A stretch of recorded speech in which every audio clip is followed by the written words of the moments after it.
Multi-slotting is when you can do one thing that will solve multiple pairs at once. And a common misconception about multi-slotting is that you have to memorize algorithms that are dependent on what each slot looks like and where all the pieces are for all of the slots. Two slots have 4 pieces, and there's a lot of different combinations of where they could be. So memorizing different algorithms for different multi-slot cases is not very feasible. However, there are a lot of better ways to do multi-slotting, and keyhole is one of them.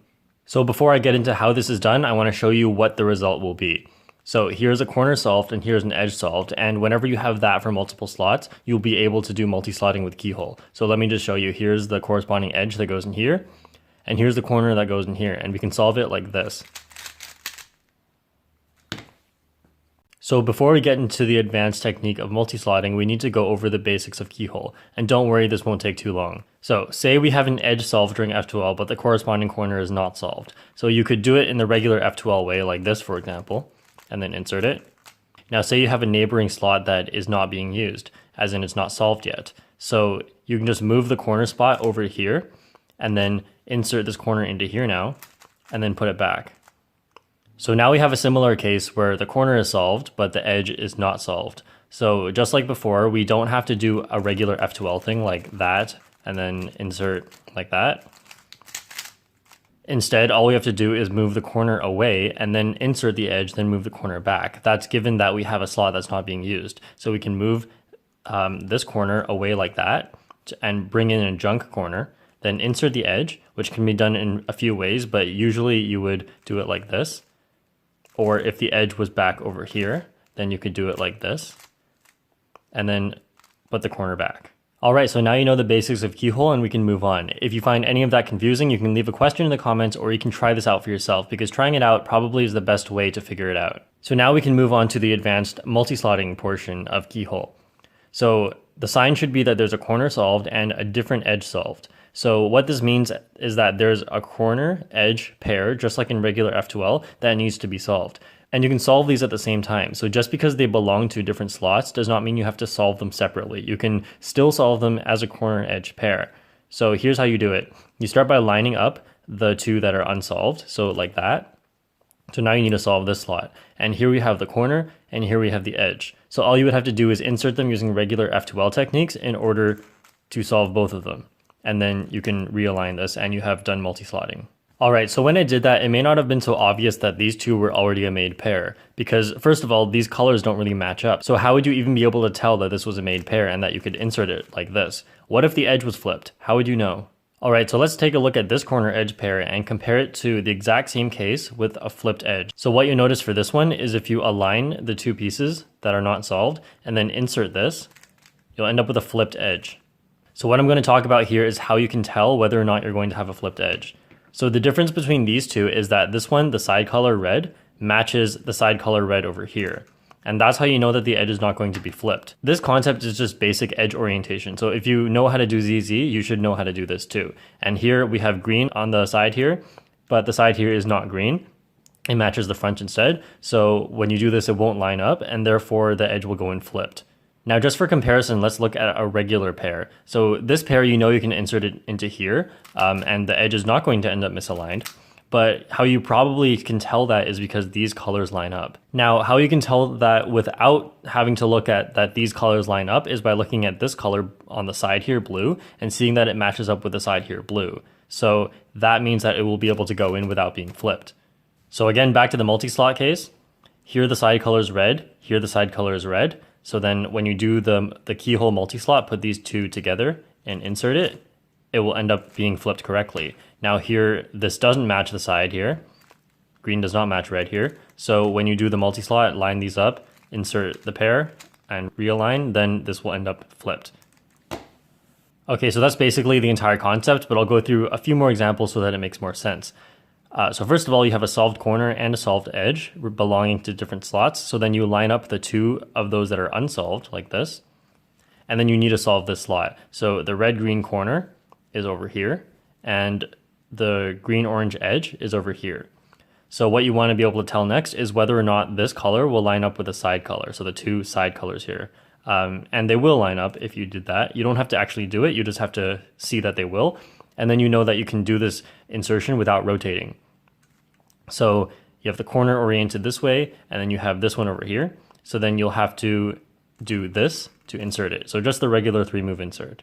Then you can align the D layer. All right, now I have set up the exact same case with a flipped edge so that I can show you what you should do instead if you have a flipped edge. So here we have the same corners and edges solved, and then we align the 2 unsolved ones, and here's the corresponding edge that goes in here, and here's the corner that goes into here. So now you can see that this will not line up with the side here because it lines up over here. So what you have to do first is rotate so that it does line up with the side. Because if you tried to do the same insertion as before, like this, you'll end up with a flipped edge. So first of all, rotate it so that it aligns like this. Now you have to be able to insert this corner and this edge without rotating. So if you tried to do this, don't use F moves because that counts as rotating. So instead, what you'd have to do is pair them up like this. So the corner has to go over there, and then you could insert the pair like this.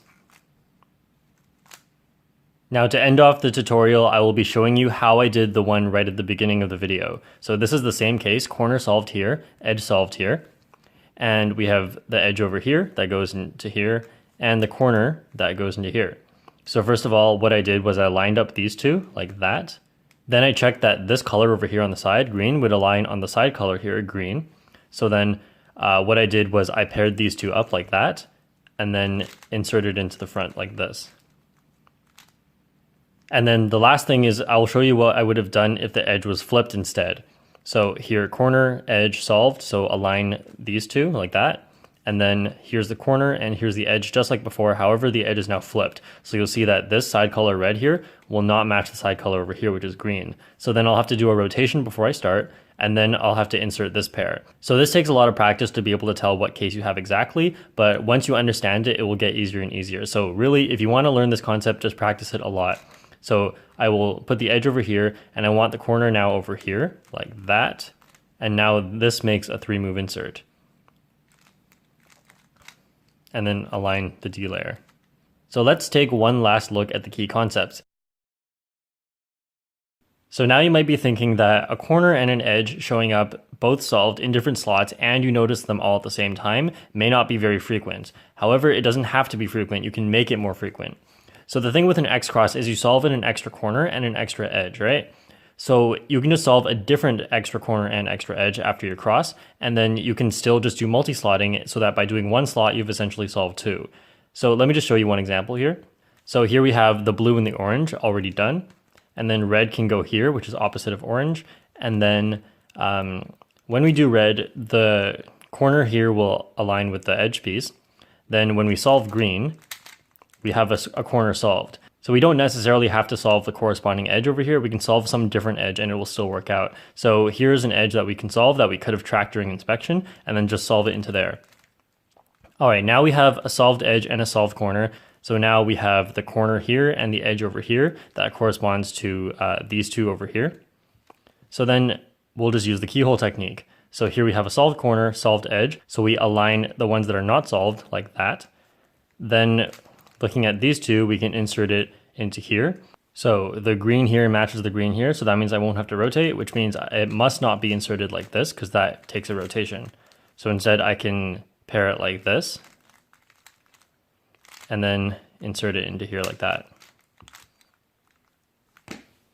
So what I essentially did there was I built an X cross without using the correct edge and the correct corner. I just picked any corner and any edge, and then I solved the other two using keyhole, essentially solving 4 pieces, which makes 2 F2L slots. All right, thank you for watching. I know this was really advanced, but I'll be happy to answer any questions in the comments. And I'm pretty sure there are tons of tutorials on basic keyhole, like the basic keyhole technique where you insert an edge or just a corner, but not doing multi-slotting. So if you want to go ahead and practice that first before you get to this more advanced technique for multi-slotting, then of course you can do that and come back to the video later. But I assure you this will be very useful. This was a long time ago, so I don't know if any of you remember, but Yumu Tabuchi got a 6.09 second solve, which at the time was the second fastest in the world. And he used multi-slotting with keyhole. So if you want to check out that solve, I'll put a link in the description, and hopefully there will be a reconstruction of the solve there so you can see the multi-slot that he did. Thank you for watching.